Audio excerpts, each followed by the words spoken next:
Hey! Salut! Excusez, je suis en train de passer tout droit. Je suis en train de travailler sur mes trucs sur Internet. Puis j'ai pas vu l'heure passer. Donc, me voilà ce matin avec vous. Comment allez-vous? On poursuit aujourd'hui avec la manipulation. Contente de vous retrouver. Et, désolée de mon petit retard. Là. Je viens de me rendre compte de ça. J'étais vraiment pris dans mes trucs. Pas eu le temps de préparer la musique non plus. Et je te dis, la Caro, un matin. Fait que voilà. Hey, je suis contente de vous retrouver. On va poursuivre dans ce beau sujet. Hier, assez hallucinant, je vous ai vu réagir très fortement. Beaucoup de gens ont écrit un commentaire. Merci, j'adore ça, avoir du feedback avec vous autres. Bonjour Daniel, bonjour Annette, bonjour Tichou, bonjour Isabelle. Contente de vous retrouver. Ma gang de rebelles, c'est-tu pas extraordinaire? Donc, on va laisser tomber la musique un matin. On l'a pas trouvé. Voilà. Donc, comme je vous disais, j'ai trouvé ça extraordinaire, vos réactions hier. J'ai vu que ça venait chercher beaucoup de gens au travers de vos propres expériences. Et quelle a été, s'il y en a que ça a eu le temps de venir me partager, quelles a été vos réactions, vos observations au courant de la journée. Hein? Hier, je vous ai dit, je vous invite à observer autour de vous, de prendre un moment pour regarder comment vous vous rentiez en relation peut-être avec les autres. Est-ce que vous utilisez ça, la manipulation? Peut-être plus que vous pensiez. Et en même temps, je vous ai suggéré d'observer autour de vous, voir les gens, comment les gens étaient par rapport à vous. Hier, on a spécifié que la manipulation, c'était quelque chose qu'on utilisait beaucoup, qui était présent dans nos vies, qu'on était des marionnettes. Hein, il y a quelqu'un que j'ai oublié, je m'excuse, il y a quelqu'un qui m'a dit d'amener une marionnette, j'en ai une en plus, super belle, mais que plus on est carencé, plus on a besoin des autres pour remplir notre vide intérieur, plus on est manipulable. Donc, plus les autres ont ce pouvoir-là de nous manipuler. Et voilà. Donc, bonjour Marjolaine, contente de te retrouver. J'ai dit bonjour à tout le monde. Ah, tu peux m'écouter en live. Bonjour Jacinthe, contente aussi de te retrouver. Donc, voilà. Aujourd'hui, on va poursuivre dans le sujet. Et si je peux me permettre de reprendre une petite partie d'hier, est-ce que dans le fond, ce que je voulais vous ramener un petit peu par rapport à hier, au niveau de la manipulation. La manipulation, on l'utilise quand on a de la difficulté et surtout quand on a peur. Hein? Peur de ne pas avoir ce qu'on veut, peur de dire les choses clairement, peur de déplaire, peur de se faire dire non. Toutes les personnes qui ont de la difficulté avec la limite. Tous les gens qui ne sont pas capables d'accepter que ça ne marche pas comme ils veulent. Tous les gens, si ça fait partie de toi et que tu as de la difficulté, bonjour Manon, ben, ça se pourrait très bien que tu utilises la manipulation. Hier, je vous disais qu'il y a différents milieux, entre autres, un qui est très récurrent, où la manipulation revient souvent, et c'est dans le couple. En relation de couple, pourquoi? Plus l'attachement est grand, plus la peur de perdre cet attachement-là est grande. Donc, la manipulation va pouvoir embarquer là-dedans. Lorsque tu te nourris par l'autre, lorsque l'autre vient vraiment te faire sentir vivant, prenez un temps. Ouf, on en connaît tous que quand cela marche comme ils veulent, ils manipulent. Oui, puis peut-être que nous aussi. Et c'est ce que je veux vous amener. C'est facile de regarder les autres, mais n'oubliez pas une chose. Souvent, les autres ceux qui nous dérangent le plus, c'est parce qu'ils nous renvoient à nous-mêmes. Soit à des valeurs qu'on a, ou soit à une partie de nous qu'on n'aime pas. Hier, je vous disais aussi, est-ce que c'est la manipulation qui est problématique? Non, c'est l'intention que tu as en arrière de la manipulation. Pour ceux qui me suivaient depuis longtemps, vous savez que je vous ai parlé déjà que en arrière de tout comportement, il y a toujours, mais toujours, une intention positive pour soi. On ne fait jamais un comportement dans le but de se faire du mal. On a toujours un comportement dans un objectif de se faire du bien. À nous, consciemment et inconsciemment.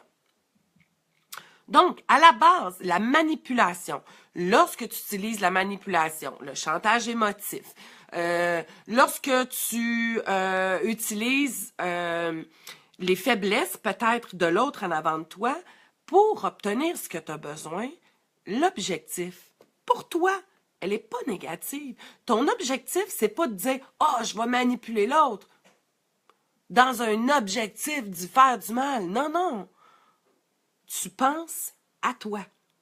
Tu penses à venir combler un besoin, tu penses à venir te sécuriser, tu penses à venir te faire sentir importante, tu penses à faire en sorte que ça soit bon pour toi. Remplir ton vide. Voilà, Annette. C'est pas mauvais, là. Écoute, entre toi puis moi, si tu avais trouvé un autre moyen plus efficace puis que tu l'avais développé, tu n'utiliserais peut-être pas cette technique-là. Dans la vie, on utilise un moyen, on essaye quelque chose. Quand la chose qu'on essaie fonctionne, on continue. Jusqu'à temps que ça ne fonctionne plus. Jusqu'à temps qu'on trouve peut-être un autre outil ou un autre moyen pour réussir à avoir ce qu'on veut. Donc, à la base, regardons-nous et regardons notre forme de manipulation. Pourquoi j'utilise cette technique-là? Parce qu'elle est efficace. Au même titre que quelqu'un qui joue à la victime continue à jouer à la victime parce que c'est efficace. Ton objectif, c'est de te faire du bien. Ton objectif, c'est de remplir ton vide puis de ne pas te sentir vide. Ton objectif, c'est de te nourrir, de remplir ta faim. Hein? Tu es en survie, tu as faim, donc tu vas trouver un moyen de te nourrir.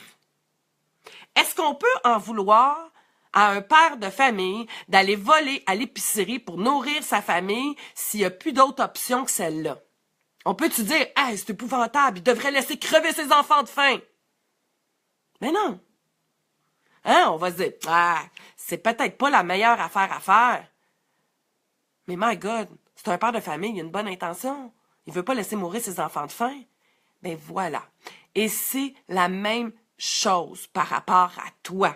C'est-à-dire que lorsque tu as un vide intérieur et que ce vide-là t'amène, t'as tellement faim que si tu te nourris pas, tu as l'impression puis que tu as enregistré dans ton cerveau que tu peux mourir. Et ça, là, mes rebelles, là, ce que je vous dis là, c'est la réalité. C'est la réalité du cerveau reptilien. Lorsque tu étais tout petite, à 1 an, 2 ans, 5 ans, 10 ans, est-ce que c'était possible pour toi de survivre par toi-même? Est-ce que c'était possible pour toi de te nourrir, d'avoir ta maison, d'être capable d'avoir un toit au-dessus de ta tête? Hein? Imaginez un enfant de 2 ans là, dans la rue tout seul. Est-ce qu'il est capable de subvenir à ses besoins de base, à ses besoins fondamentaux? Non. Donc, est-ce que c'est réel que sa survie dépend des autres? Oui. C'est réel à ce moment-là. Le problème, c'est que souvent, la personne va grandir en gardant à l'intérieur d'elle, à l'intérieur de son cerveau, cette même impression. Souvent, ça va se créer dans le lien de détachement des parents qui n'acceptent pas que l'enfant devienne autonome pour différentes raisons. Donc, ce détachement-là ne se crée pas et on garde l'enfant sous la dépendance du parent. Donc, l'enfant grandit et plus c'est présent et plus c'est répétitif et plus c'est ancré. Donc, notre apprentissage de notre enfance nous suit encore aujourd'hui si tu n'as pas fait ce ménage-là. Donc, quand tu te retrouves comme adulte et que tu as faim d'amour, tu as faim de reconnaissance, tu as faim de valorisation, et que pour toi, c'est une question de survie, bien, à ce moment-là, tout ce que tu veux, c'est de te faire du bien. Et tu vas avoir développé au courant de ta vie des moyens pour arriver à ça. Entre autres, ce qu'on parle cette semaine, la manipulation. La manipulation, c'est une façon d'aller chercher ce qu'on a besoin pour se sentir rempli. C'est une façon qu'on a développée qui nous permet de ne pas trop confronter l'autre pour ne pas le blesser, pour ne pas lui faire mal, pour ne pas le perdre, pour avoir ce qu'on a besoin et qu'on utilise. À ce moment-là, c'est nous. Hein? On est les seuls 20 sur la planète qui fait ça. Hein? Les autres. Les autres, c'est-tu des méchants? Les autres, c'est-tu des pas fins? Les autres, c'est-tu des écœurants? Puis pourquoi qu'ils m'ont manipulé? C'est épouvantable, ils sont dégueulasses. Ah, wow, wow, wow, wow, wow! L'autre en avant de toi, qui utilise cette technique-là, ça se pourrait-tu qu'il a la même intention positive pour lui-même? Ou pour elle-même? Et oui, voilà. Donc, la personne qui est en avant de toi est aussi carencée. Elle a aussi faim. Puis elle cherche, puis elle a développé un moyen pour arriver à ses fins. Qu'est-ce que ça te donne d'écraser, de dévaloriser, de juger l'autre personne en avant de toi? Parce que toi-même, tu le fais. Donc, on peut-tu présupposer que si tu es dans le jugement face à l'autre, tu dois être dans le jugement face à toi-même. On n'est pas dans l'accueil, on n'est pas dans l'amour. Et ça te donne quoi d'écraser l'autre en avant de toi? Ça te donne quoi de le traiter de tous les noms? Ça t'apporte quoi? Rien pantoute. T'as besoin de ça dans la vie, d'écraser les autres pour te remonter? Lorsqu'on est dans ces comportements-là, l'objectif du comportement, ça nourrit l'ego. Oui, ça nourrit ce que ça voudra, c'est que ça te fait sentir temporairement plus élevé que quelqu'un. Ça donne une impression d'être meilleur. Donc, est-ce qu'on pourrait déduire le fait que si j'utilise ce comportement-là et que j'ai dans mon environnement des gens qui utilisent ce comportement-là sur moi, qu'on est à peu près du même niveau d'autonomie affective, hein, qu'on est à peu près carencés toutes les deux, puis qu'on a besoin de l'autre pour se nourrir? Si tu veux que ça arrête, puis je vais attendre ta réponse, selon toi, qu'est-ce qu'il faut que tu fasses? Si tu veux que ça arrête, si tu veux arrêter d'attirer les méchants et les méchantes manipulatrices, si tu veux arrêter d'attirer ces pervers narcissiques de ce monde, à bas les pervers narcissiques! Hein? Selon toi, si tu veux que ça arrête, qu'est-ce que tu as besoin de faire? Qu'est-ce que tu peux faire? Puis comment tu peux faire ça? J'attends ta réponse. Parce que c'est important ce que je te dis là. Oui, mais, prenons. Oui, s'aimer. Quoi d'autre? Commencer par arrêter toi-même. Eh oui. Mais plus que ça, c'est un comportement. Tu peux aller, puis c'est intéressant ce que tu me dis là, Pierrette. OK, on est carencé affectivement, on a un grand vide. Notre façon d'aller chercher notre nourriture, on a utilisé, entre autres, la manipulation. OK, j'arrête de manipuler. Mais là, je marche à contre-courant. Je suis en train de juste arrêter un comportement. Est-ce que je suis plus heureuse? Est-ce que je suis mieux? Est-ce que je me sens remplie? Combler ses manques. Et voilà. Apprendre à nourrir ses manques. Apprendre à faire le ménage. Apprendre que je suis la personne responsable de moi-même. Plus je vais me nourrir, plus je vais apprendre à guérir mes blessures, à remplacer, pas remplacer, mais à guérir mes manques, à me remplir, à me nourrir par moi-même, au lieu de passer par les autres, ben moins je vais avoir besoin d'utiliser ce genre de comportement. Donc, de changer ma méthode, de trouver une méthode plus efficace pour arrêter d'utiliser cette méthode-là. Et plus j'augmente dans mon estime de moi, plus j'augmente dans mon amour de moi, est-ce que vous pensez que je vais continuer à attirer ou est-ce que les gens qui sont pas bien dans leur peau, ils vont m'attirer? Non! Les gens qui vont avoir une carence affective plus grande que moi, ils vont m'énerver, ils sont trop demandants, tu les sens pas clean, il va y avoir des trucs qui vont accrocher, tu ne embarqueras pas dans ce genre de relation-là. Que ça soit en amitié, que ça soit au travail, que ça soit en couple, ces gens-là, tu vas les mettre de côté. Donc, c'est quoi la solution? De travailler sur toi, d'apprendre à te connaître, d'apprendre à t'aimer, d'augmenter ton estime pis ta confiance. C'est ça que tu as à faire. Plus tu vas prendre soin de toi, plus tu vas t'aimer, plus tu vas être autonome, moins que les autres vont avoir cet impact-là sur toi.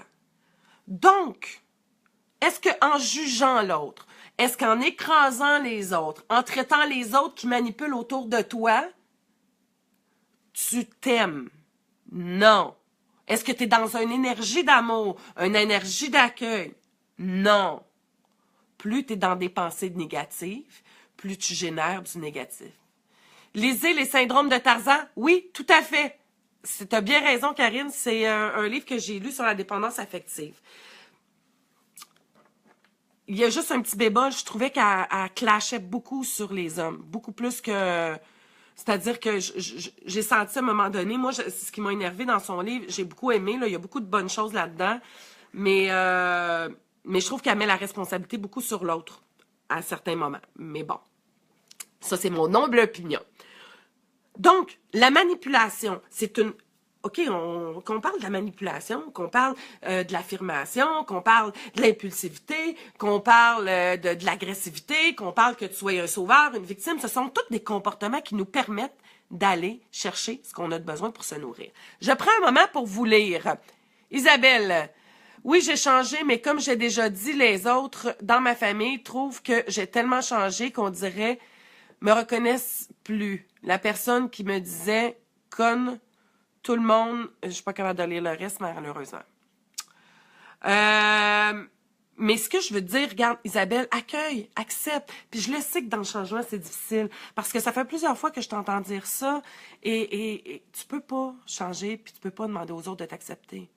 C'est plate. Si tu veux que ta famille revienne, tu reviens comme avant. Mais avec tout ce que ça implique. Parce que c'est ça qui se passe à un moment donné dans le développement personnel.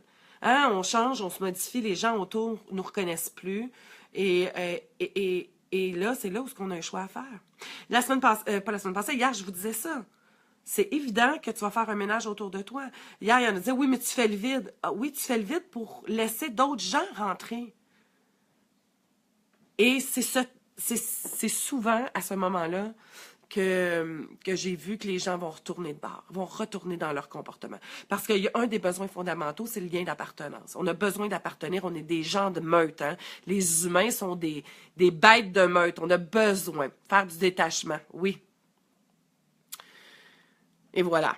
Et cette sensation-là, lorsqu'on a un vide intérieur, puis en plus, plus on travaille sur nous, ça se fait pas automatiquement, hein? C'est pas une petite pilule magique qu'on prend.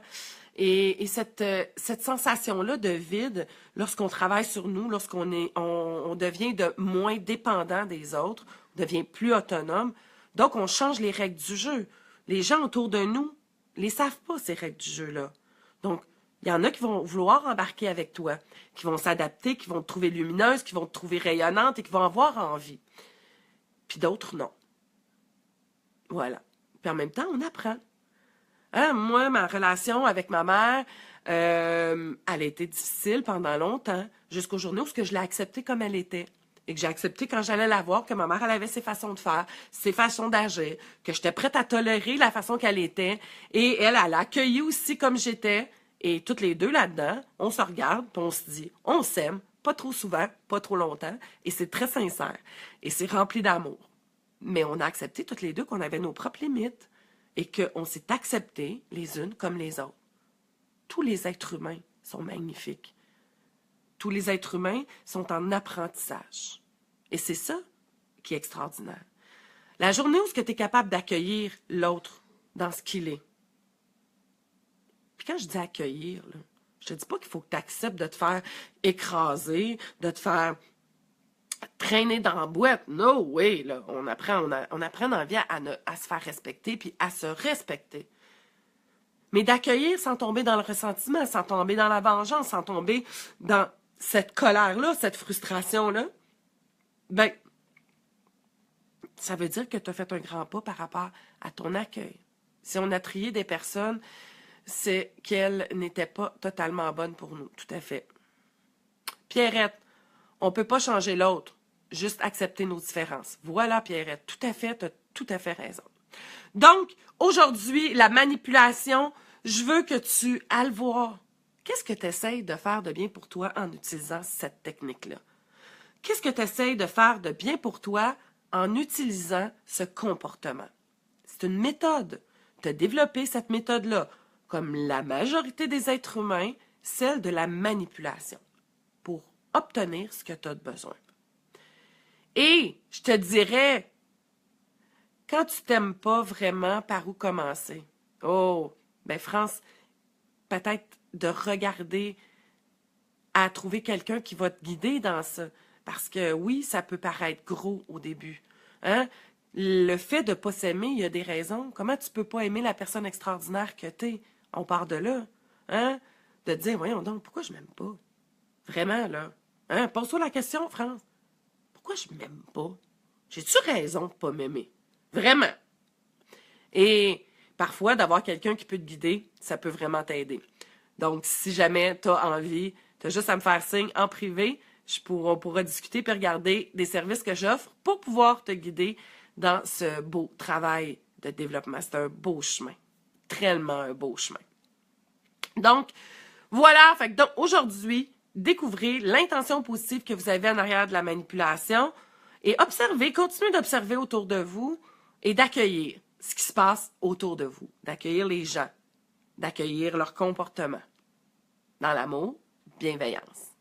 De me laisser guider ma vie à la manière que tu veux. Donc, je vous embrasse et je vous souhaite à tous une excellente journée. On se retrouve demain matin pour notre 3e live dans la série La manipulation. Bye bye. Bonne journée, gang.